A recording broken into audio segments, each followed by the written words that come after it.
Hi, my name is Amanda Bonello, and I am the founder and CEO of the GLP-1 Collective, a nonprofit that fights for affordable access to GLP-1 medications. In 2025, insurance coverage for GLP-1s has become increasingly restrictive, leading to a significant number of patients losing access to their treatments. We're sharing 4 examples from community members whose stories show just how fragile access really is. Because the truth is, coverage does not equal access. That's why we're organizing a national Contact Your Congressman Day. For 24 hours, we will be calling and emailing our local representatives. I will personally help people find the contact information for their local representatives, and we will be providing templates for the emails and phone calls. PBM and healthcare reform are going to take an act of Congress. Our stories are powerful, but stories alone will not create change. Collective action will. In our latest LinkedIn news article, we share statistics and facts that show how insurance coverage has changed in 2025. At first glance, it may seem like GLP-1s are widely covered, but the reality is far more complicated. These medications have quickly become one of the biggest drivers behind pharmacy spending.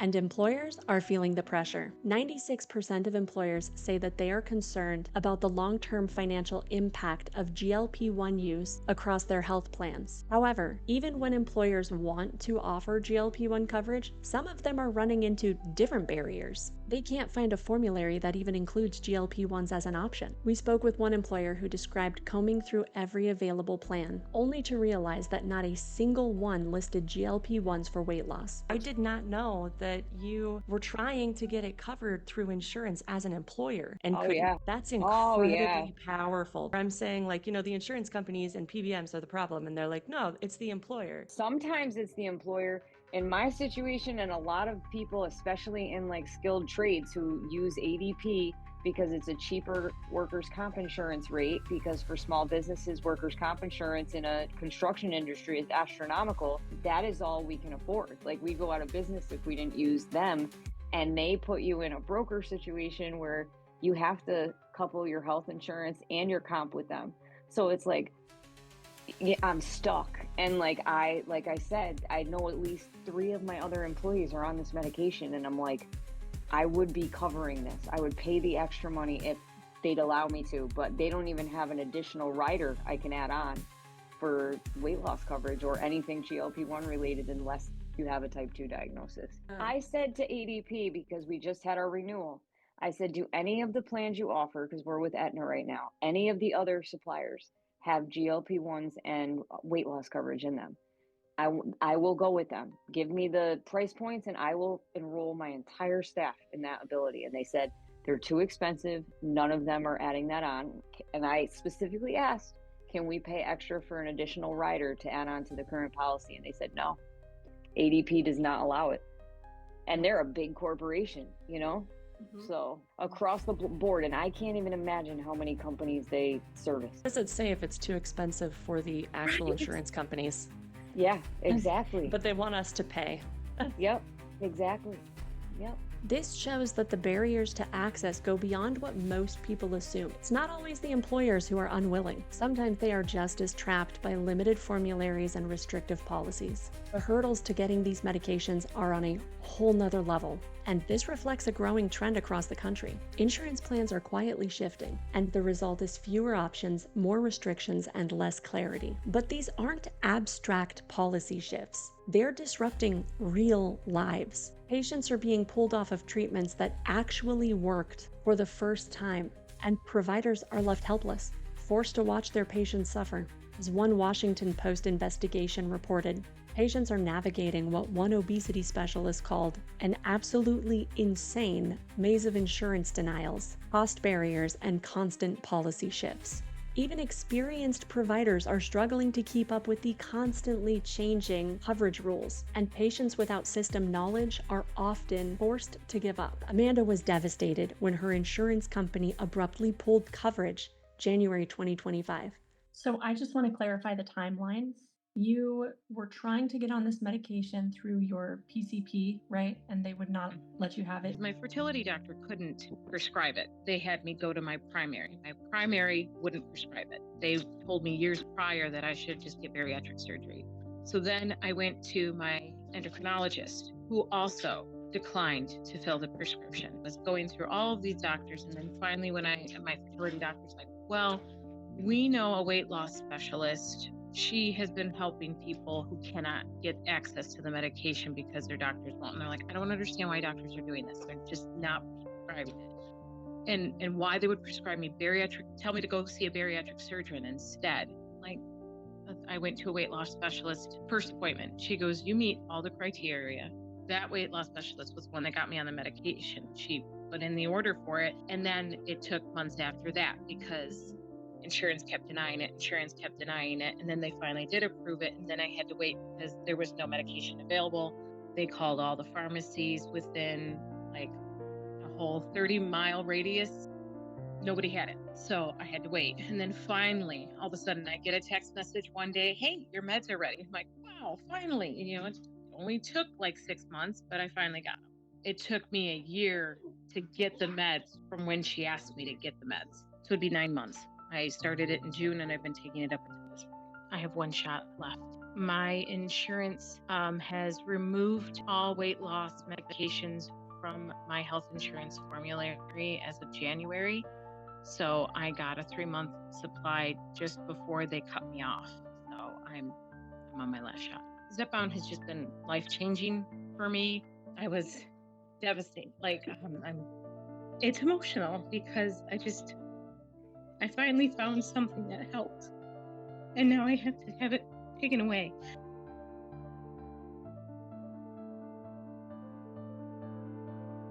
Shockingly, even individuals with type 2 diabetes are being cut off as insurers tighten their policies. In this clip, Stevie explains how changing employers caused her to lose access to Mounjaro.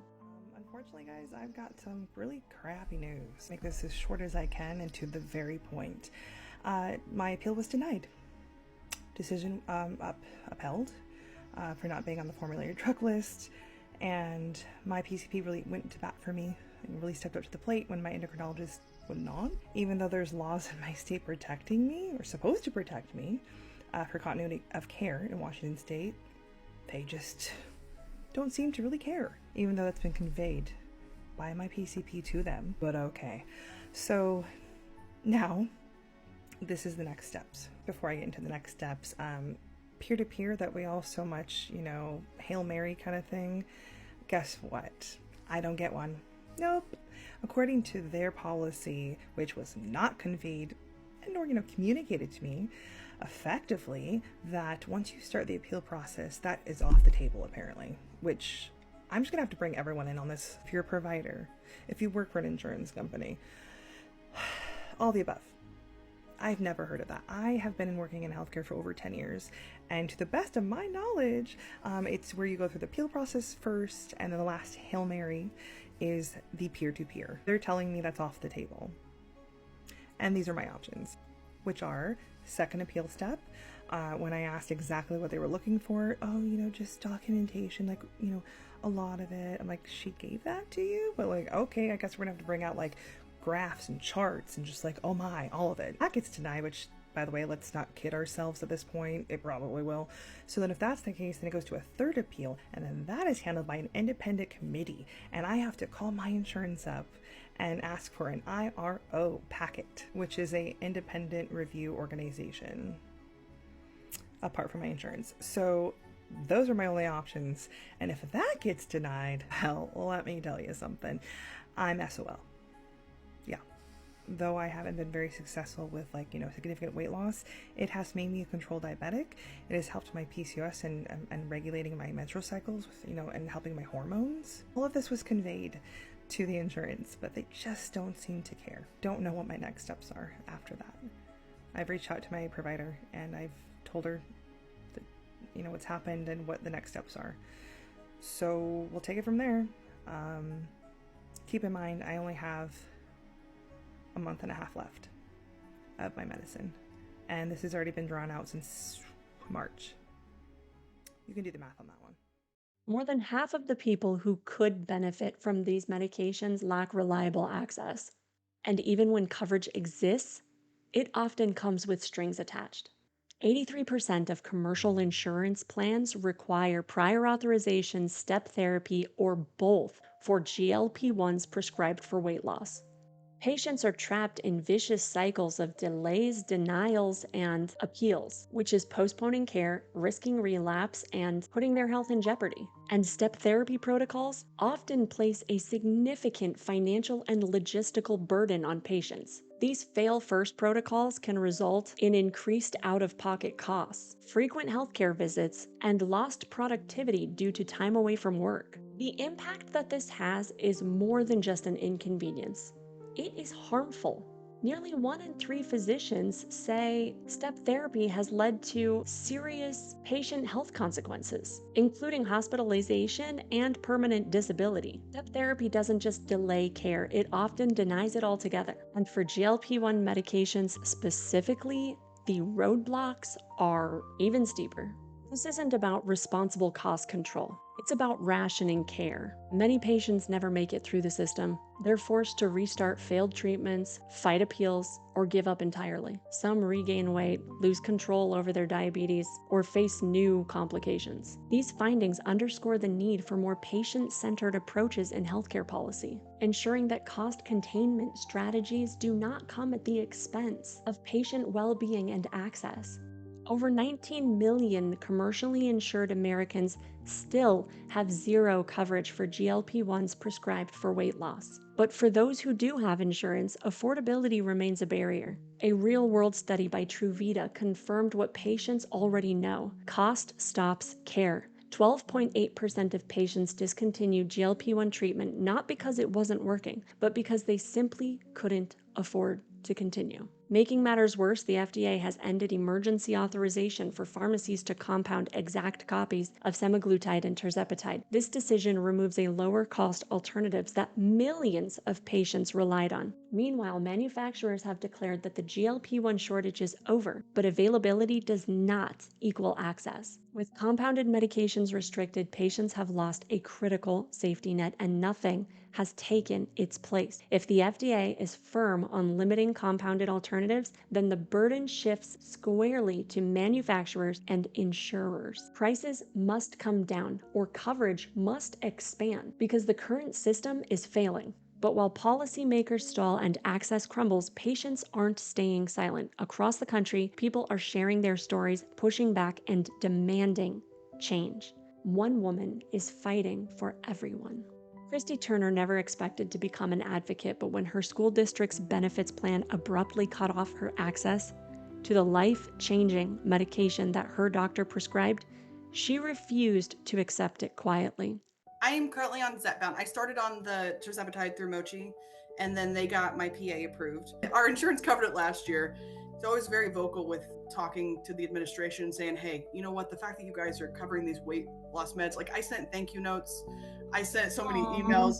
I was like, this is phenomenal. We were with some tiny little PBM and they were phenomenal. I loved them. We got a notification in like November that they were changing to OptumRx, and I panicked. I contacted the HR department and I was like, hey, are we still gonna have weight loss coverage? And they were like, absolutely, nothing's changing on the policy. Like, it'll just be a PA like before. And I said, great. And she even sent me a link showing our benefits for the next year. And it showed Zepbound included with a PA just like it had been. So then on New Year's Eve was waiting because I couldn't get into the OptumRx thing until January 1. And like at 12:15 on January 1st, I'm laying in bed pulling up because I'm a real partier. We were in bed. Like I'm pulling up and I see it says excluded. And I'm like, what? A few days later, talk to the school, the HR people, and they're like, yeah, no, they kicked it around a long time. They decided to drop weight loss coverage because we're self-funded. It's just too expensive. And I was shattered by that. Now I will say they did honor my PA, which is up at the end of this month, like April 22nd. And so I was able to get some fills. And so I'm in stockpile a little bit. That was earth shattering. I was upset because they said that they guaranteed me they would cover it and they did a switcheroo. And when I talked to them, they said, no, we do have this program. They were like, if you see our doctor, you go to physical therapy, counseling, which I'm a huge fan of, but I did like 5 or 6 years of therapy with my therapist. I think that's why I've done so well on the Zepbound, is because I resolved all the emotional reasons why I was eating too much. And you know, I mean, I resolved all those issues. So Professional in the field. yeah, like I You went can and saw recognize that. a therapist of my choice. They wanted me to see their doctor, a trainer, a nutritionist, counseling. There was like 10 different things. And I get, like, I don't think any of those are bad, right? Like those are all, I still don't quite understand the physical therapy need. I'm like, I didn't break a leg. I just am fat. Like, um, but my point was at that point, I had been on the medicine for 7 months, had lost about 80 pounds. I was hitting my protein goals. I'm working with an obesity specialist. I'm hitting my fiber goals. I'm drinking over 100 ounces of water a day. I'm weightlifting. I'm swimming 3 or 4 times a week. I am doing all the things, and they want to send me to adult fat camp. It was just very frustrating to me. So I'm really stubborn, and I'm just like, I don't think that, like, if I had a heart attack, they wouldn't make me go see 10 specialists to get like my statins or my or my blood pressure medicine, right? And so I think it's discriminatory, and so I'm kind of being a turd and just refusing. This is about more than coverage. It's about standing up to the discrimination and stigma that people living with obesity face every day and demanding a healthcare system that treats them with dignity. Christy's experience isn't unique. Across social media, news, and headlines every day, countless others are facing the same realities. And for every heartbreaking story of denied access, there's a growing body of research showing one simple truth: covering GLP-1 medications isn't just the right thing to do. It's the smart thing to do. Scientific studies and employer case reports consistently show that when people have access to GLP-1 treatments, they get healthier, and that translates into measurable benefits for their employers: fewer sick days, higher productivity, longer-term healthcare savings, better retention, and morale. A 2023 Obesity Journal study found that GLP-1 therapy led to a 30% reduction in obesity-related short-term disability claims. Employees on these medications simply miss fewer days of work due to illness or complications. GLP-1s don't just help with weight, they improve energy levels as well, sleep, blood sugar control, and inflammation. That means fewer crashes during the days, better focus, and stronger day-to-day performance. While the upfront costs of GLP-1 medications can be high, multiple studies show that they reduce overall healthcare spending by preventing costly complications like cardiovascular events, sleep apnea, and uncontrolled diabetes. One analysis from Diabetes, Obesity, and Metabolism showed a 16% drop. 16% in total medical costs within a year of starting treatment. Employers who offer GLP-1 coverage signal that they value employee well-being. That builds trust, loyalty, and job satisfaction, especially for employees managing chronic metabolic conditions. A workforce-focused analysis conducted by Aon using 50 million commercial health claims found that while employers may face initial increases when implementing GLP-1 coverage, the long-term benefits are undeniable. This analysis supports the idea that while initial costs may rise, the long-term financial and health benefits of covering GLP-1 medications are significant and scientifically supported. They found that within 2 years, patients taking GLP-1 drugs saw improved health outcomes, which significantly slowed the growth rate of their medical costs. The rate of growth known as the medical cost trend was cut roughly in half, the researchers said. That's not just a win for patients.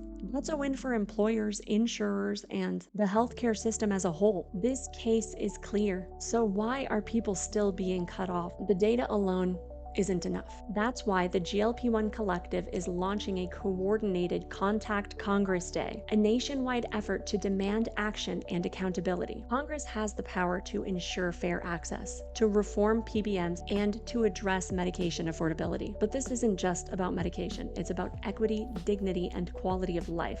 The GLP-1 Collective is here to fight for access with Christy, for Amanda, for Stevie, for Jen, and for the millions of people being left behind. Join the movement and help us be a voice for change.